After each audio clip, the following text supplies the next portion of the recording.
Hello, is anybody here? You don't have to be afraid. I'm just here to talk with you. I am a seasoned paranormal investigator with a growing resume. I began investigating the paranormal when I was 16 years old, where I learned the tricks of the trade from a dear friend of mine. Since then, I've been a paranormal tour guide at the Ohio State Reformatory, have been on paranormal teams where I have investigated private homes, and have given presentations on real life ghost busting. Now, I'm on a quest to explore all realms of the paranormal through expert interviews. I'm Sydney Miller, and this is Not Afraid.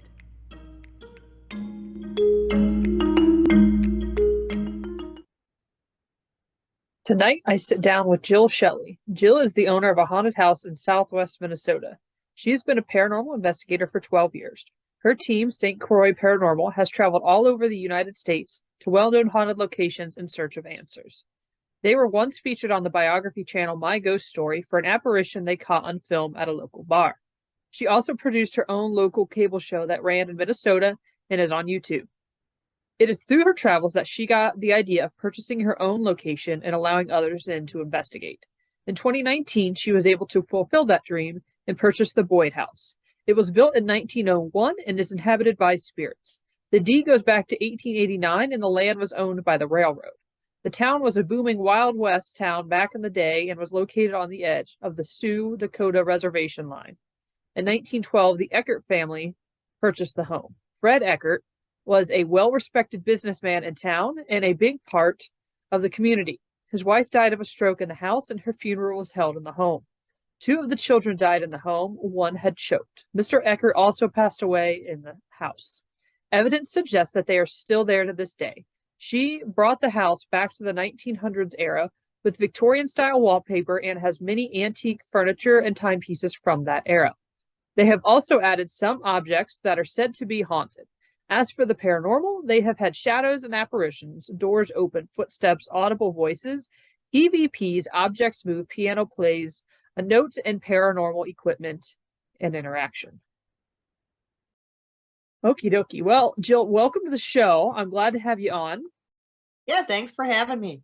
Absolutely. And the first thing I just want to know is about you. What attracted you to the paranormal field? I see you've been doing it for about 12 years. So what got your interest? Was it something that happened? Was it just something that's developed over time?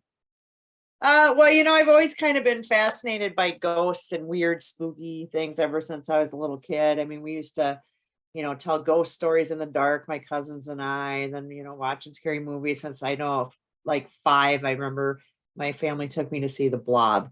So it was like, so it's kind of a long standing of like weird, spooky stuff. So always kind of feel a little passion for that. But my first experience that I really recall was at my grandmother's house. And there was always a room up that my grandmother had that none of us kids really liked. It was always cold. It was just uninviting. I never liked being in there. I always, especially from the one closet, which she didn't even have a real closet, like had a curtain over it. I always just felt like something really intense was coming from there.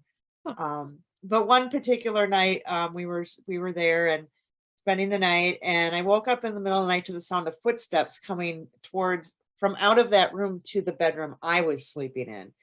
And my back was to the door, so I never did look at it. And I was, I don't know, probably maybe 8 years old or so. So I'm terrified. I'm not turning around to check this thing out. But you could feel it like staring through you, like super intently, like it was almost like burning through you. And then it just kind of sighed and turned around and walked back into the other room. And then, I threw the covers over my head. I was totally freaked out. The next morning I asked, my parents if they had gotten up, but I knew they didn't because I could actually hear them snoring in the next room. Oh, wow. And then my grandmother's, her bedroom's downstairs, so would have nothing to do with that. And she just nonchalantly just said, "Oh, honey, that was just a ghost and he can't hurt you." And I was like, whoa, wait, no, like if grandma here isn't freaked out, she don't care. And I really looked up to her, very religious woman and just a great lady. Just for her to just be all nonchalant. And I was like, well, I really want to know more about these things now. So that really started me on that path, I think, towards the paranormal. So I just kind of growing up, just watching documentaries on TV, reading books as much as I could do. And then pretty much with the advent of like those ghost hunting shows that came out, I was like, oh my gosh, this is something you can really do. I didn't know nothing about that. Yeah. So I and ended up meeting a great group of people and that who had the great passion for paranormal like I did, and we formed our team St. Croix Paranormal, and it's all just started from there. I love asking that question because everybody's always got like their come to Jesus moment when it comes to the paranormal field. And you just never know what you're going to get. Somebody's either got this really distinct experience or something, and it's almost always something that happened to them as a kid. Right. Yeah, well, yeah, it just kind of sets that precedence too, and I Yeah. think for kids who do have a lot of the, which, most time kids are very open to the paranormal anyway, but I Right. would say those that are like super, super sensitive and actually realize what's going on, I think those are the ones that get that attachment to where like, this is gonna be a lifelong thing. Yeah. So are you a native of Minnesota? Yes, I was born and raised here, so yeah, I don't know. I think when you're born in Minnesota, somehow you just never get out. Well, it's just interesting. It's not something, not a state I think about when you think of these big paranormal hotspots that people are going to. Minnesota doesn't usually come up, and I don't think I've ever been to Minnesota. I've been to Wisconsin's about the closest I've ever come. So I just thought that was interesting that you've got a place on the map there now and reasons for people to go to Minnesota. Yeah, and unfortunately, there's really not a lot of places in Minnesota that are haunted. I mean, there are places, but like, places that you are allowed to go to Right. is very, very slim. So there's a lot of history here. There's a lot of, there's a lot of Native American stuff, a lot of farm, a lot of history, rich history, logging communities, all kinds of stuff. So, we've done, as far as our team, we've done like pretty much we're based out of Stillwater, Minnesota, which is a big lumberjack town back in the day. It's pretty much every business down in that town is haunted, and we've investigated quite a few of them and come up with excellent results at all those locations.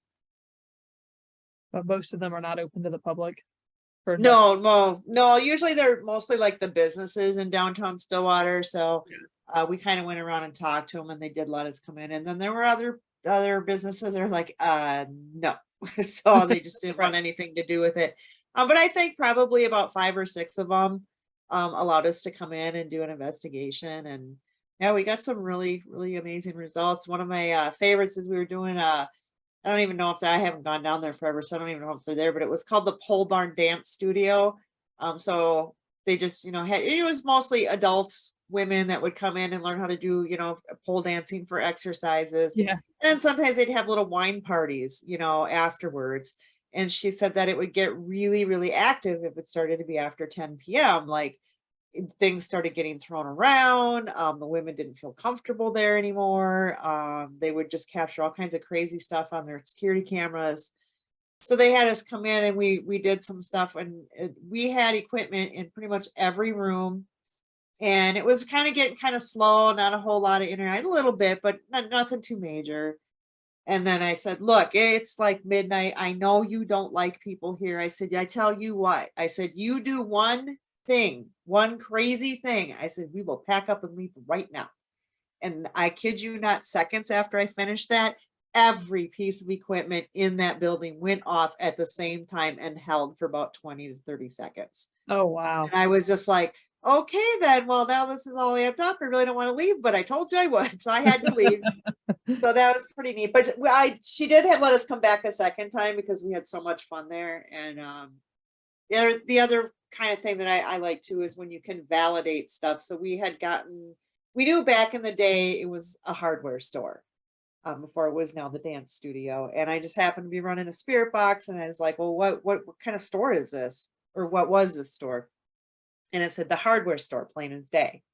And it was a guy, and he said a couple answers off the top of my head. I don't remember now, but I think probably about 7 months later, I got contacted by a lady who said that that was her grandfather's store, and that was his voice.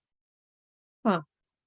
So it was kind of validating that Yeah. it was the voice of the grandfather saying it's a hardware store. And she wanted to know if we had anything else because she was super excited that we had made contact with her grandfather. So That's super uh, cool. yeah, so that's kind of neat. I mean, I love doing all that stuff when you make that connection with the Yeah. spirit, or can, figure out who they are, what they are.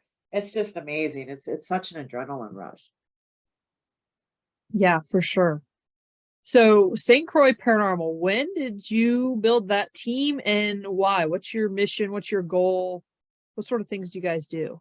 Well, we met pretty much in 2010, and we just started out just doing the private homes, businesses in town, anywhere we could find. And then we started venturing out to the well-known haunted locations that you can pay to go to, Yeah. kind of in search of answers. So originally, I started out with investigating just to prove to myself that there was another side, because I was actually, which I think most people are, and especially paranormal people, you're kind of afraid of death and dying. Like, I just couldn't deal with, like, oh my God, that's it. You're in the ground, you're done. It's dark. I mean, Yeah. I can't handle that. There, nope, nope, nope.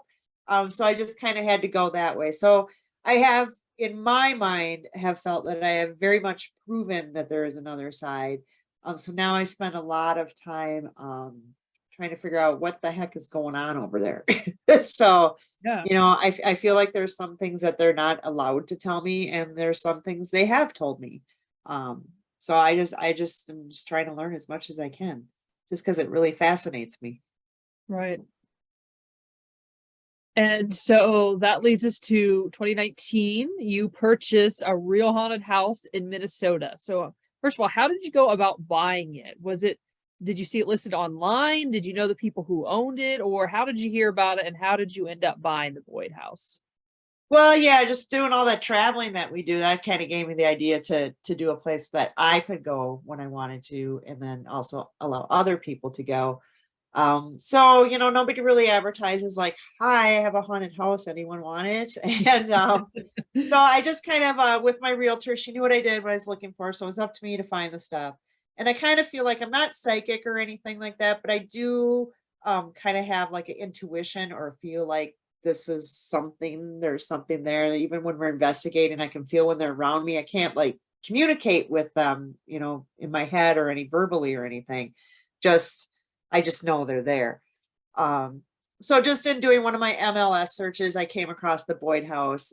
When I found it, I was like, just had that, this is the one. This is it. This is the house. Because we had gone it to other places and looked, and with purchasing, we would do a mini investigation at the house before I was going to make any offers or anything too. So um kind of freaked the realtor out a little bit.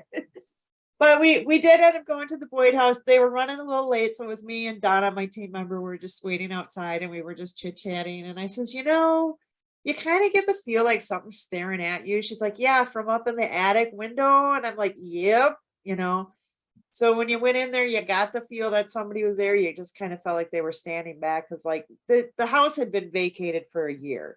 So nobody had been there. And so now there's like people coming in, and now I'm trying to talk to them. So this is all Right. new, Right. So we did get the running the spirit box in the main room, which later we found out was their bedroom back in the day. A woman that said, "Who are you?" So like she, like what is going on, And then one of our REM pods was going off within 8 minutes after being there, and kind of Wow. on command then too. I was like, oh, step away, step forward, that kind of thing. So was doing that. So, and then I was like, well, gosh, should I just buy it off that? I mean, this could be weird coincidence stuff, you're about to do something major. So I consulted a medium that I really trusted, and she said, oh yeah, there's six spirits there. She was telling me all about them, and everything that she said came true. Like it either happened, or I found out the history was correct on everything that she gave me. And she never been there. She just looked at a picture, and she told me all that stuff. And then, so the last leap of faith, I'm like, okay, so the old owners, surely they must have, they lived there 30 years. They've had to have something. I'm going to be crazy. I'm going to ask. So we did ask them, and they were real hesitant about it. Because they were older, Yeah. you get that stigma of when you think a ghost, you're nuts. So Yeah. they're real hesitant about it. But the one lady says, yeah, I always thought that house was really funny. Huh. That's what she said. And she said that she would hear old time music playing. Um, Sometimes they would see a man. So then I actually started talking to one of her daughters who still lives in town. And she had so many experiences when she was growing up there that everybody thought she was crazy.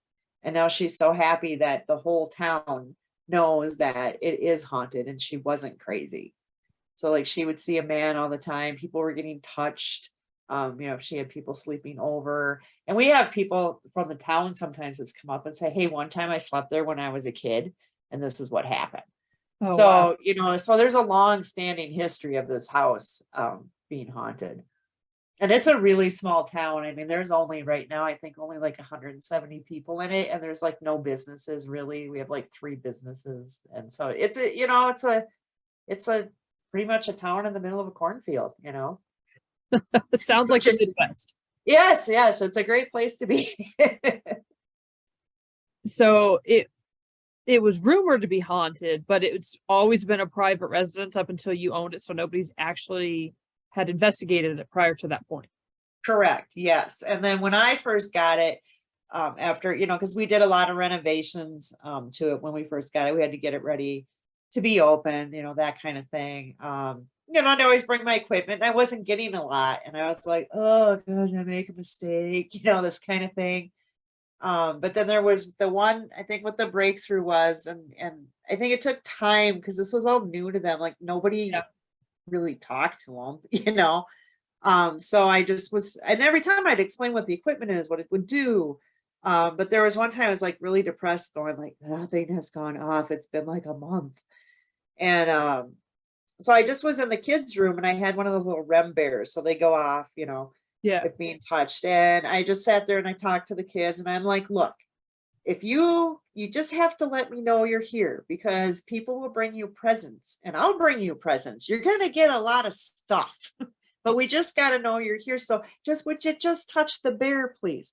And I tell you, that night, that bear went on and off for like 4 hours. Oh He wow. went crazy. He had never been touched before in the whole month. Like nothing was going off. And then that kind of started a whole thing where, yeah, then now they get presents every time I come, and I find stuff too, and that other people bring, and I do a lot for my spirits. Like I've got to really know them, and I think that is what I really am excited about, having my own place, because when you go to these paid places, the history mostly, and you get what, anywhere from 8, 10, 12 hours. That's it. That you got that one shot to make that connection. Right. Where now when I go down there, like they know me, like they say my name.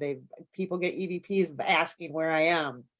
So they know who I am, and I get a nice little relationship going with them too. So we got a good thing going. Yeah. I would say probably every ghost hunter's dream is to have their own haunted house that they can do with whatever they want, make their own hours, tours, ghost hunts, whatever you wanted to do with it. That's Right. I will tell you though, what I did not realize is how much work it is yeah. to have it. Because the other places you just go, you do your thing, you pick up your stuff, you go home. Great. But yeah, I spent a lot more time doing cleaning, maintenance, repairs, that kind of thing than I do get with them. Like last a couple weeks, we were just down there just doing some major cleaning. We had been there for a while, so just so much cleaning to be done and some repairs that had to be taken care of. And I brought him some presents because that's what I do. And I threw the REM pod up with, I had bought Fred Eckert's one of the spirits there. I brought him for some reason I think he likes birds, so I bought him a statue of a bird, and I put it on the piano. I threw the REM pod up there. I'm like, hey, if you like that, just let me know. And that was going off crazy on and off. And I come in, I'm like, great, thanks. I'm glad you like it. Okay, gotta go. Real busy right now. So it's like, Yeah, I can you only know, imagine the upkeep. yeah, but I love it. I just, yeah, if I could be there like 365 if I could. So why is it called the Boyd House? Did you name it that, or is that what the town calls it? Is it part of its history? Where does it get the name? Well, yeah, when it's in the town of Boyd, which nobody Okay. really knows where that is, but it's like 140 5 miles southwest of the Twin Cities. We're about an hour from Brookings, South Dakota. So we're way down in the southwest corner. Okay. Um, but when I bought it, I didn't really have time to get any research done on it, and I was so excited to do the LLC. So I just decided to call it the Boyd House. So yeah, and it works. It kind of rings with it. So Yeah. it's yeah, they got a lot of history in the town. It used to be, like I said, it's pretty much a dead dying town now, but back in the day, it was a big Wild West booming town. Like they had hotels and barbershops and movie theater and grocery stores and everything. Like they were huge. They had over 500 people in town, stopped right on the railroad all the time. Um, but one of the main people in the Boyd House, our deed actually goes back to 1884, when the land was actually owned by the railroad. But fast forwarding to what we can get the most history and the most interesting history is 1912, when Fred and Minnie Eckert moved in with their family and their 4 kids. And two of her children passed away in the home. So one passed away in infancy and one was about 2 years old, and he actually ended up choking to death in the house. So he's there. And so they moved in. They were really well-known business people. They owned a really fancy, kind of like a grocery store, but they carried everything. They were almost like the Walmart of today. They had shoes and coats and food and, just the really jewelry, everything. And then so Mr. Eckert also was on the school board. He helped build the church with his father and his brother. He was helped volunteered for the fire department. So he just very, very involved with the community. And he passed away in the home, as well as Minnie, his wife, passed away in the home. And then they held Minnie's funeral in the parlor for 3 days. So she was there for that. So I think we do have a lot of contact with Fred and Minnie, and I think they choose to stay because it is just a big part of their life. Like I think they really loved that house and that town. It seems when I've talked to a couple mediums that Minnie is okay with it. She enjoys the people. She really likes me. She's like what I've done. And then Fred sometimes gets a little ornery with people because he gets kind of sick of it. But we don't have anything malevolent or anything evil at the house. I mean, some people get had a couple people say they got scratched, and just a couple people mainly just feel like unwelcome, like they just aren't welcome in a certain section or something in the house, but nothing really evil. We mostly get like footsteps. I audibly hear voices all the time. Catch EVPs, a lot of equipment interaction. So it's just an onslaught. Now I've had a team. They've captured shadow figures in the kitchen, running through the kitchen, and I've heard things going on in the kitchen, and things have been thrown off the shelf. But my husband has actually seen 2 things, which is really depressing for me because I've been doing this for a bazillion years and have never once, other than seen one shadow figure my entire life. And he's not into the paranormal. Like it's really cool what I do. And he's interested in it. And obviously he's invested because of the house and stuff, but it's not really his thing. Right. So he was coming into the house carrying a bunch of stuff, and he looked up into the stairs and there was a girl standing there. Well, he said like maybe she was like 18. And he said she just had really long brown hair and a white dress. And then he looked away and looked back and she was gone. Because he's like, for a second, I thought it was you, but then realized it wasn't you. That's when he looked away and then she was gone. And I'm like, really? I've been waiting for this day to say something. And then there was another time when he woke up in the middle of the night. We were sleeping. He said he woke up because he heard somebody yelling at him and he thought I was yelling at him. I'm like, really? Do I yell at you in the middle of the night? But anyway, so yeah, he woke up because he heard that, and they looked at the end of the bed and there was like a dark figure, almost like, I don't know, he was almost like it had a skeleton face almost. Huh. Like dark and whatever. And he's like, and then when we locked eyes, it just kind of floated up to the ceiling and it was gone. So yeah, so I was like, okay, well, that's weird. So, so I'm like, okay, you've seen 2 things, I've seen nothing. Great. Right. But yeah, it's, you never know what the house is gonna bring. And then there's days you go there and not a darn thing happens. But Right. that happens at locations that I go to too. So I don't call it haunted, it's just a quiet night. Right. So what do you think the best experience you've had in the home would be? Oh, I don't know. I think when they do the audible voices, um, because they're just really interacting with you. I know we were there, my teammate Teresa and I were cleaning. She was in the kitchen and I was in the stairwell, which is like a double stairwell. So you can go up on either side of the steps, almost like a servant's quarter entrance kind of thing. And I was just kind of cleaning on the shelves. And we have on that shelf, we call it mini shelf, and we've given her gifts that she really likes. And we found out from her grandson that she loved ferns.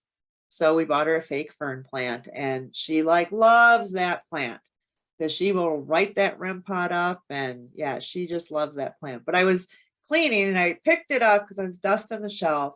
And then I heard like two words, but I didn't make out what it was, but it sounded really like electronic-y. And I thought, oh, Teresa must be turning on a spirit box, just for some weird reason. But and in that quick thinking, she goes, "What did you say?" And I Oh, said, I didn't say nothing. I came in, I go, "What'd you hear?" And she said it was a woman said, "Leave it." So I was like, well, I just picked up her fern. So she must have not, like, hey, wow. don't take my fern.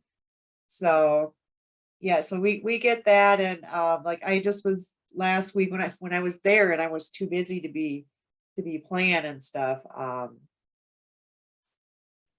There's a spirit that's in the basement. He's a little more crankier. He says his name is George.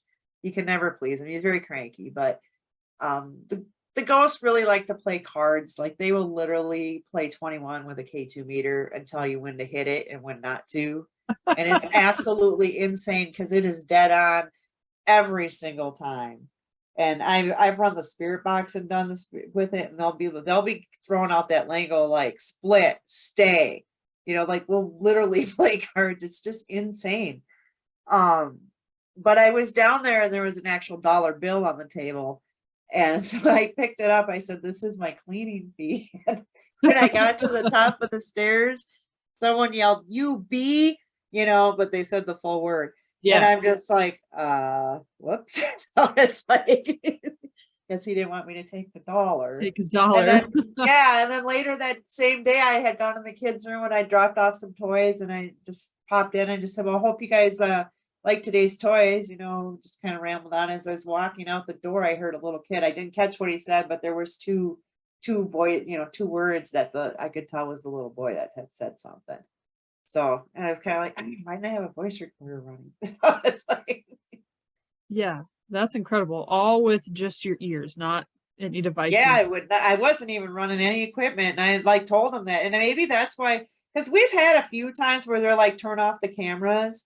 But I didn't have nothing running. And I told them that day, I said, "Look, it's all whatever you got, because I got nothing." I said, "I got nothing running." I said, "This is up here just so I know that you're here. But I'm not filming it." And then I think those days they get really active. Huh, that's strange. Yeah.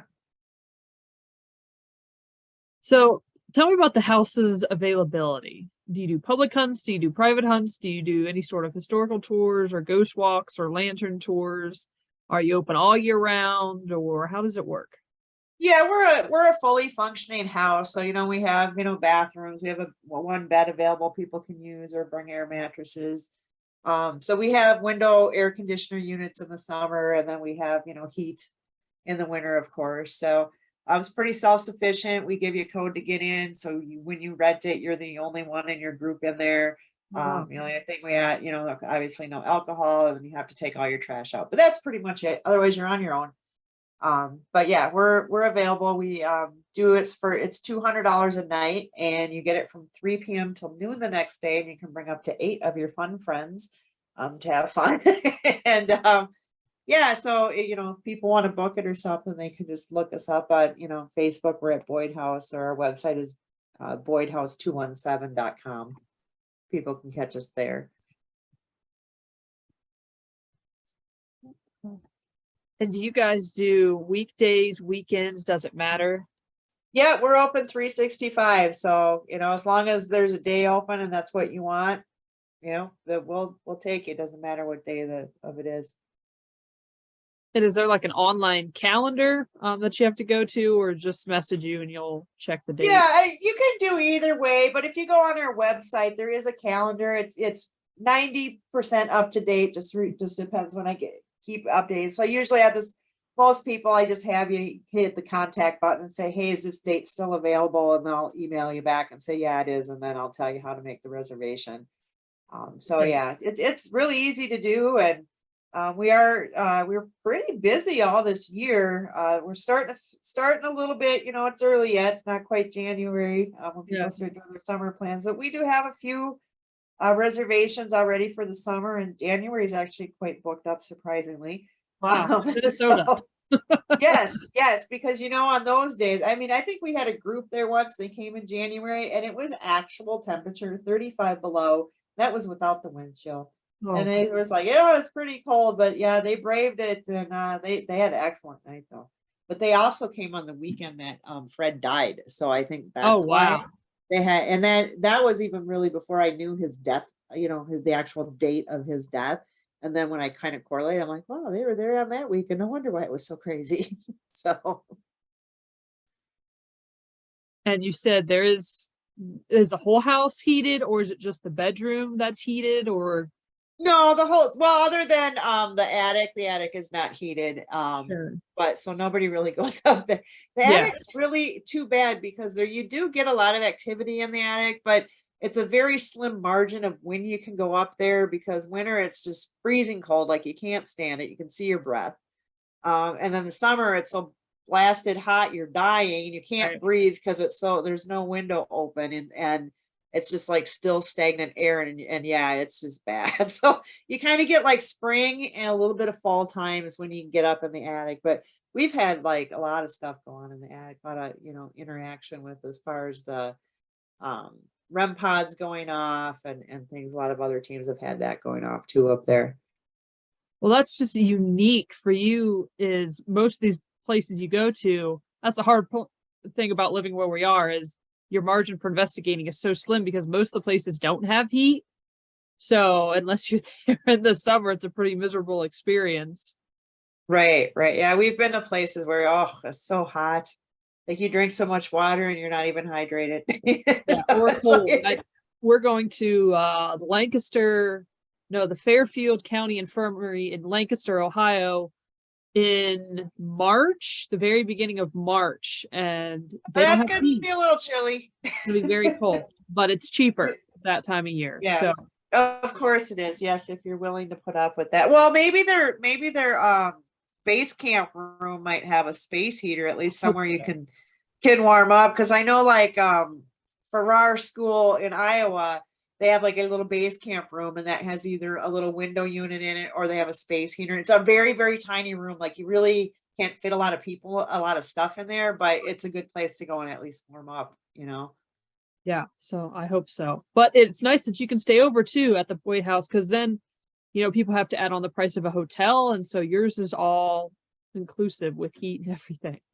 Yeah, we kind of, and you know what else? This is our best thing, based on availability. We provide snacks and coffee. So Nice. people like that. Yeah, And absolutely. we have a pizza maker there too if people want to make a pizza. That kind of stuff, microwave, refrigerator, all that. It's like I said, it's got all the amenities that you would find at like at any Airbnb or anything like that. So just I think, part of being an investigator, like as we travel, like, well, what are the things that we want? What would we Yeah. want here? So that we're always making changes or coming up with ideas. The coffee was one thing that was Teresa's thing. And then it escalated into maybe we should buy some snacks. And then so now we have a bunch of snacks. So Yeah. Well, that's a and it's great selling point. it's just, yeah, and people comment on it. We have security cameras, of course, and so like the first things people say are like, oh my god, there's snacks. So, and I know we get excited. We go to it. There's a few places we've gone to that do the same thing, provide snacks, but see, we always talk about those places. So Right. Yeah. Because most places don't even provide heat, let alone, a right, place to right. sleep and snacks and Yeah. coffee and stuff. Yeah, and I wanted to give people a good amount of time. Like you come in early enough that you can set up, then you have dinner, then you can investigate, you can chill, you stay up half the night, you can sleep for a couple hours, Yeah. So I just, and I try to make it affordable too, as long as I'm not drowning in debt or anything, I'm going to try to keep my prices as low as possible. Of course, with the economy and everything else going up, Sure. I've had to raise a little bit, but yeah, I try to keep it affordable for everyone too, because I know what it's like, the equipment, the travel Yeah. expenses, all that. It's hard. Now, do you guys rent full weekends out or do you just do it daily rates? Yeah, it's 200. It doesn't matter what day of the week. I don't charge more for weekends or holidays or anything. A day is a day in my book. So, people sometimes do a Friday, Saturday night stay. Um, so it's whatever you want to rent out. We're available for you. Well, that sounds great. I'll be making a trip to Minnesota one day. There you go. Yep, I've been to Ohio too, so that's a long drive though. Yeah, it would be a very long drive. But we just did my husband and I did the Conjuring House this past fall. Oh And that was yeah, like yeah. 12 hours, so that was a long drive. That is a long drive, yes. That'd be even farther for us. But yeah, I Yeah. think this year we're gonna stay a little closer to home. We'll concentrate more on the Boyd House, and I think we'll stay like in the Iowa, Wisconsin area. Just we always laugh and say we're getting to be the geriatric paranormal group because it's harder to travel now. We bring heating pads and stuff with us now. It's pretty sad. Well, is there anything else you wanted to add that we have not discussed tonight about either St. Croix Paranormal or your personal experiences or the Boyd House? Nothing I can think of at the top of my head. It's just I said if anybody wants to come check it out, just get a hold of us and hopefully you can get some sort of a experience or something. We kind of like to just call it the elegant way to spend the night with some ghosts. So Sure. Fantastic. Well, I will put your websites and I will tag you if I can find you on Facebook. I will tag the Boyd House. Does the Boyd House have its own Facebook page? yes, it does. Okay. Yep. I'll look you up and I will tag that too. When this episode comes out, it probably won't come out till sometime in late January or early February. I have a couple episodes ahead of you. Sure. Yeah, no But worries. I will let you know, and it will be available on YouTube and then on all streaming services. Okay. Yeah, great. Let me know and I can, share something out too so other people can listen. Yeah, that'd be great. Well, thanks for coming on the show tonight. I appreciate you taking the time to sit down with me, and I will let you know when this episode's available. All right. Perfect. Thanks, Sydney. It was great talking to you. You as well. Have a great night. Yeah. Bye-bye.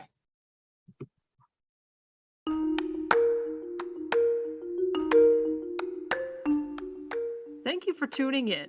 Don't forget to rate and review us on your favorite streaming service.